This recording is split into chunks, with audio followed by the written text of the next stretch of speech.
Fire అంటే wild ఫైరే, తగ్గేదిలే అంటే అస్సలు తగ్గేదిలే అంటూ అమెరికా చైనా పరస్పర పనులతో బాధేసుకుంటున్నాయి. మంగళవారం ట్రంప్ చైనాపై 104% పన్ను అమలు చేస్తామంటూ ప్రకటించగానే చైనా కూడా అదే స్థాయిలో స్పందించింది. అమెరికా బ్లాక్మెయిల్కి తలొగ్గేదే లేదని, అసలు ఈ యుద్ధం ట్రంప్ ప్రారంభిస్తే ముగింపు వరకు పోరాడే సత్తా తమకుందంటూ ప్రకటించింది చైనా. అమెరికాపై 84% పన్ను అమలు చేయడానికి రెడీ అయింది.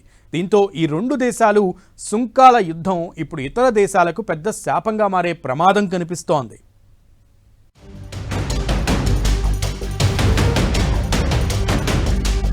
మీ బెదిరింపులకు భయపడేది లేదు.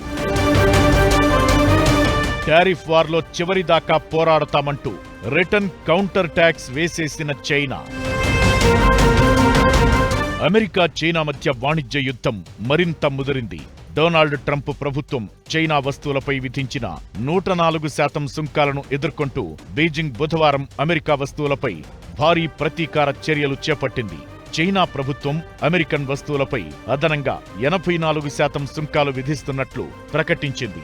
ఇది గతంలో విధించిన 34% సుంకంతో పోలిస్తే రెండింతలు ఎక్కువ.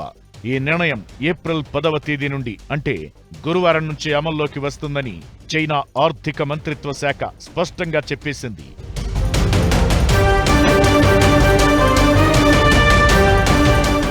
చెప్పడమే కాదు, చైనా మరో పని కూడా చేసేసింది. 12 అమెరికన్ కంపెనీలను ఎక్స్పోర్ట్ కంట్రోల్ లిస్టులో చేర్చింది. మరో 6 అమెరికా సంస్థలను తొలగించింది. చట్ట ప్రకారం ఎగుమతి నియంత్రణలను అమలు చేయడం వెనుక ముఖ్య ఉద్దేశం జాతీయ భద్రత, ప్రయోజనాలను పరిరక్షించడం, అంతర్జాతీయ బాధ్యతలను నెరవేర్చడమే అని తెలిపింది. చైనా తాజా చర్యతో అమెరికా మార్కెట్లు బుధవారం ప్రారంభంలోనే భారీగా నష్టపోయాయి.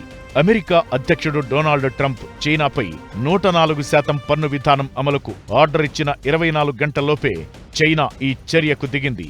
దీంతో అసలు ఈ రెండు దేశాల మధ్య పన్నుల యుద్ధం మిగిలిన దేశాలకు పెద్ద ఉత్పాతమే తెచ్చిపెడుతోంది. అసలు ఏ దేశంపైనైనా పన్ను పెంచాలంటే వరల్డ్ ట్రేడ్ ఆర్గనైజేషన్ లేదంటే వరల్డ్ ట్రీటీలు ఉన్నాయి.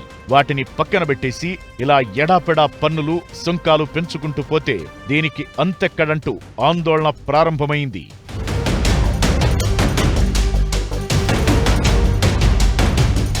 గతంలో ట్రంప్ ప్రభుత్వం భారీ సుంకాలు విధిస్తామని ప్రకటించిన కొద్ది రోజులకే చైనా ఏప్రిల్ 10వ తేదీ నుండి అమెరికా వస్తువులపై 34% సుంకం విధిస్తున్నట్టు తెలిపింది. అంతేకాకుండా కంప్యూటర్ చిప్స్, ఎలక్ట్రిక్ వాహన బ్యాటరీలు వంటి ఆధునిక సాంకేతిక ఉత్పత్తులలో ఉపయోగించే రేర్ ఎర్త్ మూలకాల ఎగుమతులను కూడా నియంత్రిస్తామని డ్రాగన్ కంట్రీ ప్రకటించింది.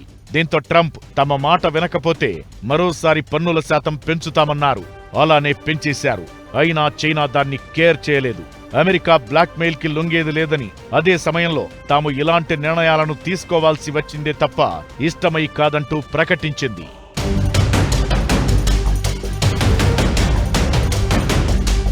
అమెరికా ఆర్థిక వాణిజ్య ఆంక్షలను మరింత పెంచాలని చూస్తే చైనా అవసరమైన అన్ని చర్యలు తీసుకుంటుందని, చివరి వరకు పోరాడేందుకు తమకు దృఢ సంకల్పం, తగినంత వనరులు ఉన్నాయని చైనా వాణిజ్య మంత్రిత్వ శాఖ హెచ్చరించింది.